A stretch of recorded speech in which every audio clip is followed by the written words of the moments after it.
Entra nel vivo il 58° convegno internazionale di studi pirandelliani.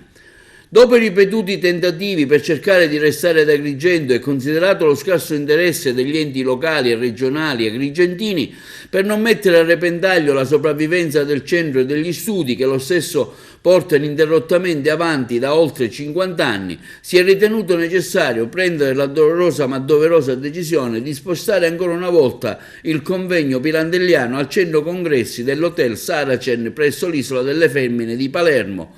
in cui si era già svolto nel 2017. Il convegno internazionale di studi pirandelliani offre non solo l'opportunità di poter approfondire in presa diretta l'opera dello scrittore siciliano, ma anche uno straordinario strumento di conoscenza della cultura del territorio in cui si formano l'opera e l'autore. Gli studenti che si preparano da più di un anno per partecipare a questo evento, che ormai è diventato un punto di riferimento in Italia e all'estero, avranno comunque modo